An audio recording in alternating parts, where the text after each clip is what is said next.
نگین شیرآقایی آغاز کنم که خانم نگین شیرآقایی مؤسس و مدیر شبکه آزادی هستند و ژورنالیست و حالا خودشون توضیحات بیشتری رو در ادامه خواهند گفت. هر کدوم از عزیزان لطفاً 10 دقیقه صحبت‌های ابتدایی خودتون رو بفرمایید تا پنل رو بتونیم با پرسش و پاسخ و به صورت چالش بیشتری ادامه بدیم. مرسی. من سالها کار روزنامه‌نگاری کردم، خیلی طرفدار چالش و مصاحبه چالشی نیستم، ولی خب خیلی خوشحالم که در جمع شما هستم.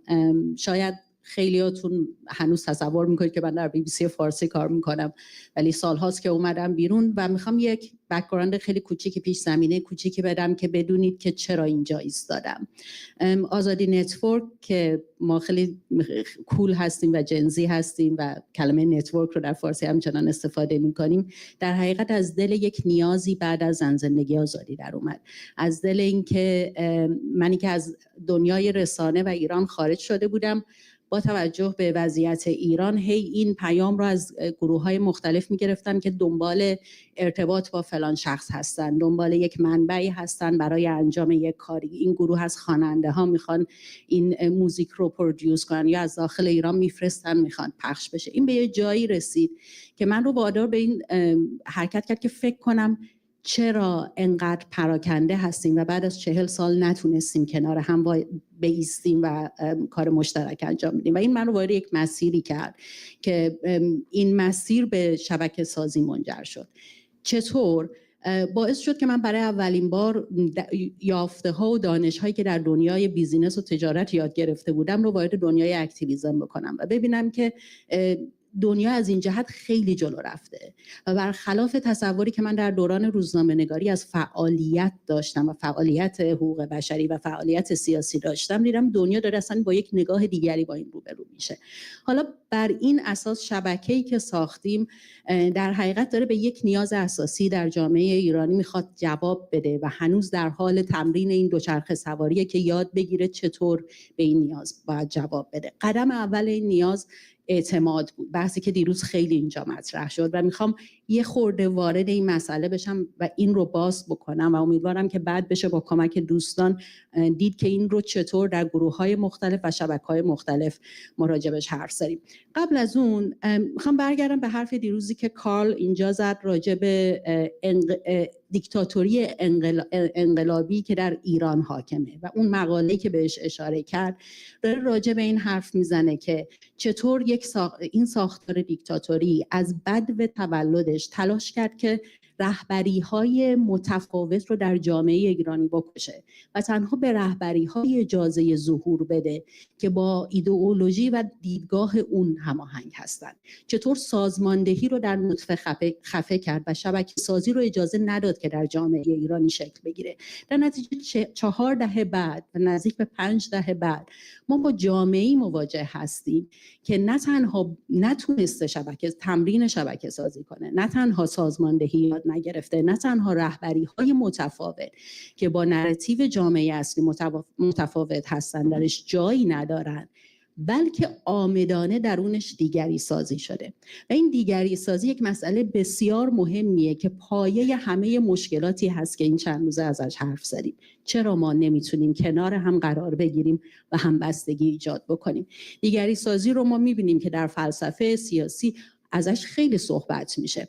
این دیگری سازی چه هست؟ این دیگری سازی معنی هست که نمیپذیرم که درد پادشاهی خواهی که تمام اموالش رو از دست داده به خاطر انقلاب با درد منی که یک زن از یک شهر کارگری در شمال ایران هستم، با درد من کردی که سالها سرکوب شدم، با درد من مسیحی نوکیشی که در ایران زندانی هستم، با درد من بهایی که هیچ وقت نتونستم دینم رو در ایران ادا کنم و بخوام بر اساس اون زندگی کنم، دردهای ما با هم برابره.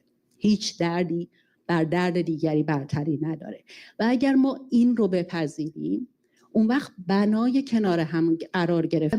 این مسئله در دنیا بررسی شده، حالا وارد جزئیاتش نمیشم، اما اون مکتب فکری که بر اساس اون من شبکه سازی رو میبینم یاد میدم به دیگران و امیدوارم که ما بتونیم با کمک هم این رو به بسامدهای زیادی در جامعه ایرانی چه داخل و خارج از ایران ببریم. اون شبکه سازیه که میاد میگه شبکه ساده ترین نوع کنار هم قرار گرفتنه، به کوچکترین درجه از اعتماد احتیاج داره. یعنی اگر ما این شبکه رو نتونیم بسازیم، هیچ وقت نمیتونیم حزب موفق سیاسی برای یک ایران دموکراتیک بسازیم، برای که اعتماد سازی در حد شبکه رو هم نمیتونیم بین خودمون ایجاد بکنیم.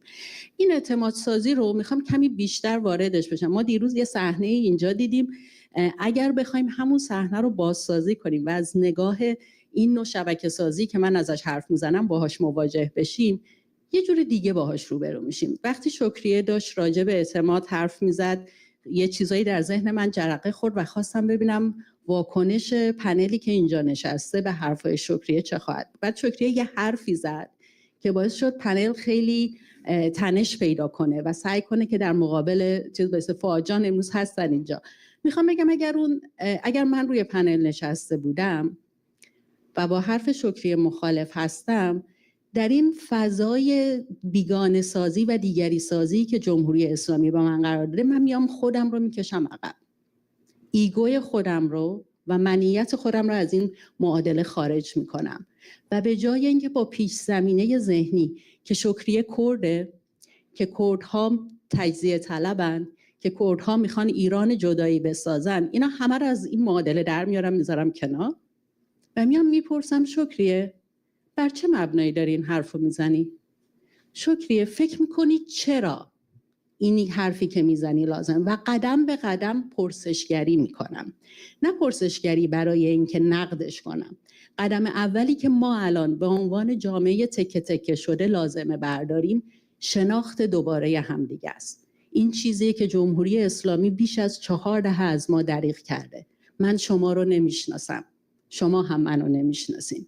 نمیدونین درد من چیه که چرا اینجا وایستادم، که چرا همه زندگیم رو برای این گذاشتم که با جمهوری اسلامی مبارزه کنم و من هم نمیدونم شما چرا اینجا وایستادین.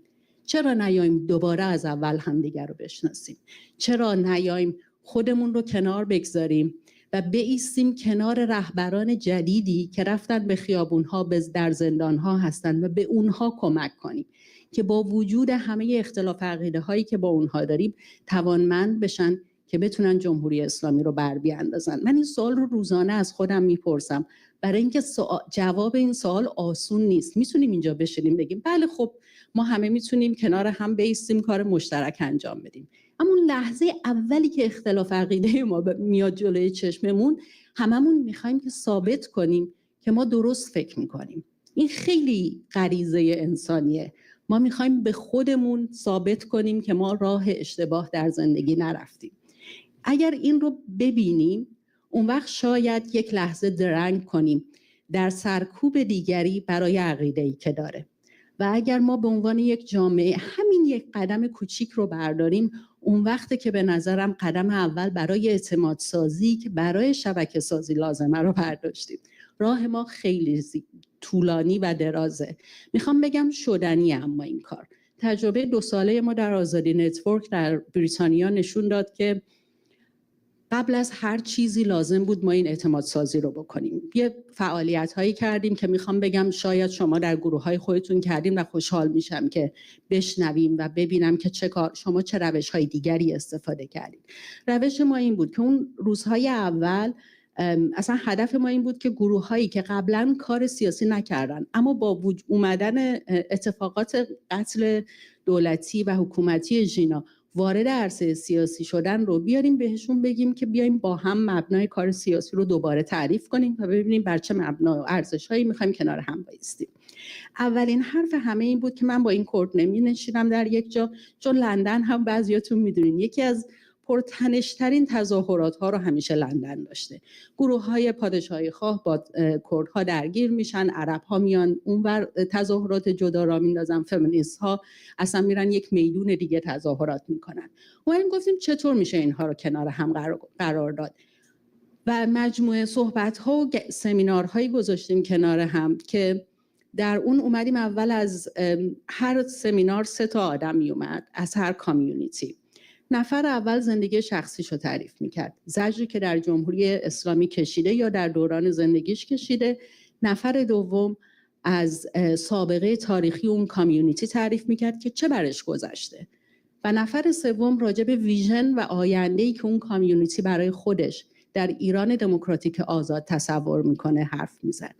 باور نمیکنید که چقدر ماها به هم نزدیک شدیم. منی که تصورم این بود که در یک شهری به دنیا اومدم که کارگری بوده، تبعیدگاه بسیاری از کردها، توده‌ای ها، مجاهدین خلق، پادشاهی خواهان، چون من مامانم آلاشتیه، در نتیجه ما اصلا با این پادشاهی خواهی بزرگ شدیم در ذهنمون، در صورتی که من پادشاهی خواه نیستم.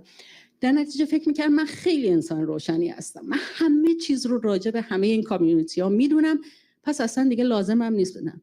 اما نکته هایی که از کنار هم بودن یاد گرفتیم باعث شد که ما تازه خودمون رو سوال کنیم و شروع کنیم ذره ذره درست کردن یک فضایی که تازه شروع کنیم همدیگر رو شنیدن، تازه شروع کنیم مرور تاریخ ایرانی که از ما دریغ شده.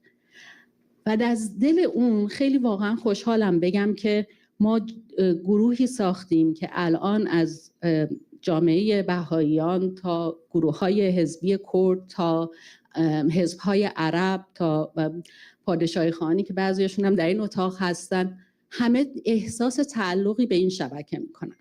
اما این شبکه اسم خودش رو قرار نیست بیرون بذاره. این شبکه قرار نیست تعریف بشه با نگین شیرآقایی یا اون حلقه 6 نفره‌ای که حلقه اصلی این گروه هستن. این شبکه قرار نسل‌های بعد با رهبرانی تعریف بشه که از دل این شبکه بیرون اومدن. و من بسیار مفتخرم بگم که تعریف رهبری در شبکه ما اینه که ما این مسئولیت رو پذیرفتیم که دیگران رو توانمند کنیم که به اون هدف مشترک ما در زمان عدم اعتماد برسن. یعنی ما برای خودمون، برای اینکه اسم درست کنیم، برای اینکه سرمایه اندوزی کنیم نیومدیم جلو. ما اومدیم که دست اون دیگری رو بگیریم و دیگری رو بهش کمک کنیم که با وجود اختلاف عقیدمون بتونه به اون هدفی که هدف مشترک ماست اون برسه. اگر این رو آیه زندگیمون بکنیم و بگذاریم جلوی چشممون، من فکر میکنم اون اعتمادی که جمهوری اسلامی در طی این سالها از ما گرفته دوباره به جامعهمون برمیگرده و ما میتونیم شبکه بسازیم و بعد شاید بر اساس اون شبکه سازی بتونیم یک حزب سیاسی تعریف کنیم و جمهوری اسلامی رو بر بیاندازیم. مرسی که گوش میدید و مرسی که هستید. امیدوارم بشه که از سیامک و بعد هم از آقای میمندی عزیز بیشتر بشنویم که چطور میشه کنار هم ایستادن رو در تمرین روزانه به کار برد و در کنارش با هم بتونیم اون آینده ایدئال ایرانمون رو تصور کنیم و شاید روزی بهش برسیم.